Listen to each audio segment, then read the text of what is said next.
ভাইদের যে বুক পেতে দেয়া, সেখান থেকে আমি আমার জীবনের যে শিক্ষা নিয়েছি, আমি আমার জীবনে এত বড় শিক্ষা কোনো প্রতিষ্ঠান থেকে পাইনি। আমি বাংলাদেশে একটা বিশ্ববিদ্যালয়ের, সরকারি বিশ্ববিদ্যালয়ের শিক্ষক ছিলাম। আমি কানাডাতে এখন পৃথিবীর মধ্যে একেবারে উপরের দিকের একটা বিশ্ববিদ্যালয়ে শিক্ষকতা করি। আমি ওখানে পিএইচডি করেছি, কিন্তু আবু সাঈদ আমাকে যা শিখিয়ে দিয়ে গেছে, আমাকে এই পৃথিবীর কোনো বিশ্ববিদ্যালয় শিখায়নি। যেটা কথা বলেছি যে আপনারা দেশ নিয়ে কি ভাবছেন এখন, আবু সাঈদ তো আমাদেরকে দেশ দিয়ে গেল। তারা বলছে, তার বাবা খুব সহজ সরলভাবে বলেছে, আমি চাই এই দেশে যেন এইভাবে অন্যায়ের শিকার আর কেউ না হয়। এরকম তার ছেলে যেভাবে শিকার হয়েছে, তার ছেলের অনেক স্বপ্ন ছিল, সেই স্বপ্ন এখন আর নেই। সে এখন দেশ নিয়ে স্বপ্ন দেখে। তো আমরাও আবু সাঈদের বাবা এবং ফ্যামিলির অন্যান্য মেম্বারের মতো চাই, আমি ব্যক্তিগতভাবে চাই অবশ্যই সুশাসন নিশ্চিত করা। এবং এদেশের সব প্রতিষ্ঠান ধ্বংস হয়ে গেছে বছরের পর বছর ধরে। এমন কোনো প্রতিষ্ঠান নাই, শিক্ষা বলেন, আপনি ল অ্যান্ড অর্ডার বলেন, আপনি রাজনীতির প্রতিষ্ঠান বলেন, সামাজিক প্রতিষ্ঠান বলেন, সব প্রতিষ্ঠান ধ্বংস হয়ে গেছে। আমি আজকে এখানে এসেছি আমাদের শহীদ আবু সাঈদ, যে কিনা আমাদেরকে নতুন বাংলাদেশ উপহার দিয়ে গেছে তার জীবনের বিনিময়ে। তার কবর জিয়ারত করতে এসেছি এবং তার ফ্যামিলির, পরিবারের সবার সঙ্গে দেখা করতে এসেছি। এবং আমার প্রায় আধা ঘন্টার বেশি তাদের পরিবারের সবার সঙ্গে আমার কথা হলো।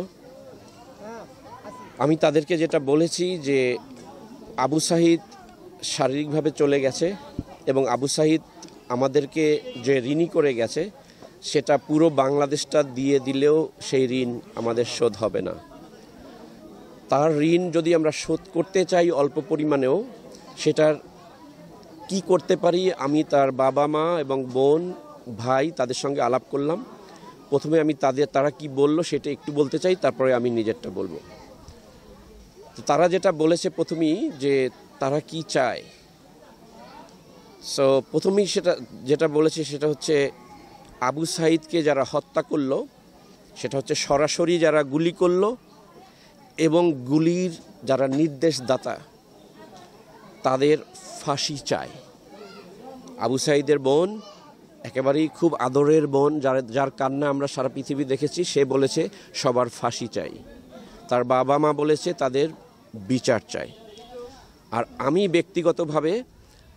ব্যক্তিগতভাবে মনে করি, আমি 3 তারিখ শহীদ মিনার থেকে বলেছি, সব আন্দোলনের যারা সমন্বয়ক তাদের সঙ্গে একসঙ্গে বলেছি যে এই আবু সাঈদ সহ যারা শহীদ হয়েছে, তাদের হত্যার সঙ্গে যারাই জড়িত থাকবে, শুধু পুলিশের যারা রাস্তায় ছিল গুলি করেছে তারা না, তার হত্যার সাথে যদি আমাদের যে প্রধানমন্ত্রী ছিলেন, সেই নির্দেশের সাথে যদি সেও জড়িত থাকে, এদেশের army officer, police officer, RAB, যে বাহিনীরই, যে অফিসার লেভেলেরই যুক্ত থাকুক না কেন, এই হত্যার সাথে প্রত্যক্ষ এবং পরোক্ষভাবে প্রধানমন্ত্রী থেকে যদি জড়িত থাকে, সবার বিচার এই বাংলার মাটিতে হতেই হবে। এবং আবু সাঈদের পরিবারের লোকজনের সাথে কথা বলে বুঝলাম, তাদের চাওয়া, আমাদের চাওয়া এবং আমার চাওয়া এক। আমাদের সবারই আশা, বিশেষ করে আমরা খুবই আশান্বিত গতকালকে যে ইন্টারিম গভর্নমেন্ট শপথ নিয়েছে। আমরা আশা করছি, আমি ব্যক্তিগতভাবে একজন বিশ্ববিদ্যালয়ের শিক্ষক হিসাবে আশা করছি যে এদের অবশ্যই তারা সকল হত্যাকারীর প্রত্যক্ষ এবং পরোক্ষভাবে যারাই জড়িত আছে, সবার বিচার সুনিশ্চিত হবে এই বাংলার মাটিতে। তাতে করে আমরা শান্তি পাবো। যাদেরকে আবু সাঈদ বাংলাদেশ দিয়ে গেল তারা শান্তি পাবে, আবু সাঈদের পরিবারের সবাই শান্তি পাবে।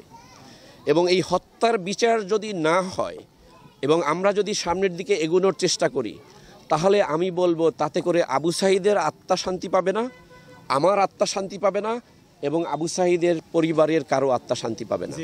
সো আমাদের এই সরকারের কাছে প্রথম দাবি হবে, একইভাবে আমি আবারও বলছি, তার বোন, তার বাবা বলেছে, দাবি হবে যে এই বিচার সুনিশ্চিত করা এবং এক্ষেত্রে যেন বিন্দু পরিমাণ ছাড় দেয়া না হয়।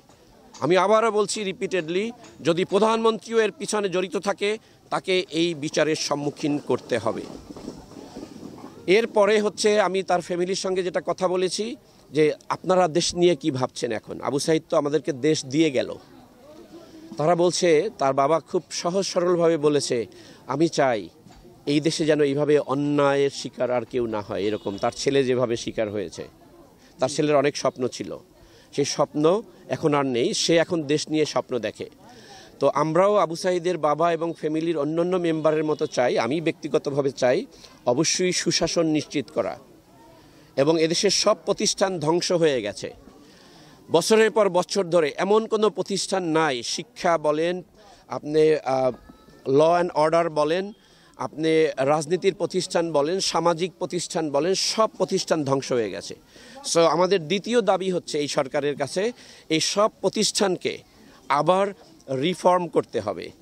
এবং যেটা অলরেডি আমাদের যে মাননীয় যারা গতকালকে শপথ নিয়েছেন, প্রধান উপদেষ্টা সহ অন্য উপদেষ্টা, তারা অবশ্যই তারা গতকালকে বলেছেন, এবং আমরাও আবার জোর দাবি জানাই যাতে এই সকল প্রতিষ্ঠান থেকে যত অন্যায়, দুর্নীতি, ঘুষ, এগুলো যেন সবার আগে তারা একেবারে সমূলে শেষ করে দেয়।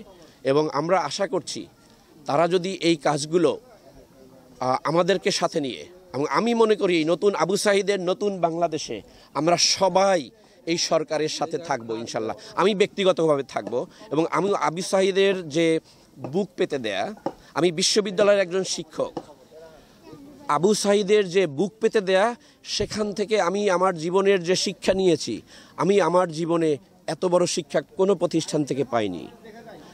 আমি বাংলাদেশে একটা বিশ্ববিদ্যালয়ের, সরকারি বিশ্ববিদ্যালয়ের শিক্ষক ছিলাম, আমি কানাডাতে এখন পৃথিবীর মধ্যে একেবারে উপরের দিকের একটা বিশ্ববিদ্যালয়ে শিক্ষকতা করি, আমি ওখানে পিএইচডি করেছি। কিন্তু আবু সাঈদ আমাকে যা শিখিয়ে দিয়ে গেছে, আমাকে এই পৃথিবীর কোনো বিশ্ববিদ্যালয় শিখায়নি। আমাদের মনে রাখতে হবে এই শিক্ষাটা যেটা পেলাম, সেইটা যেন আমরা এই দেশ গড়ার কাজে আমরা লাগাতে পারি। তাহলেই কেবল আবু সাঈদের আত্মা শান্তি পাবে, আবু সাঈদের পরিবার শান্তি পাবে, এবং আমরা একটা আবু সাঈদের নতুন বাংলাদেশ নিয়ে সবাই সুখে শান্তিতে থাকতে পারবো। সবাইকে অনেক ধন্যবাদ। ইজি বাই ইলেকট্রনিক্স, এখানে খুচরা ও পাইকারি এবং সহজ কিস্তিতে সিঙ্গার, যমুনা ও অল্টারনি ফ্রিজ সহ সকল পণ্য বিক্রি করা হয়। প্রোপাইটার মোহাম্মদ আব্দুর রাজ্জাক মণ্ডল, স্থান উপজেলা পরিষদ সংলগ্ন, জামতলা রোড, পীরগঞ্জ, রংপুর। আলম সার প্যালেস, এখানে TV, fridge, rod, cement, shallow machine ও পাওয়ার টিলার সহজ কিস্তিতে বিক্রি করা হয়। প্রোপাইটার মোহাম্মদ মিস্টার আলম, স্থান খালাসপীর, পীরগঞ্জ, রংপুর।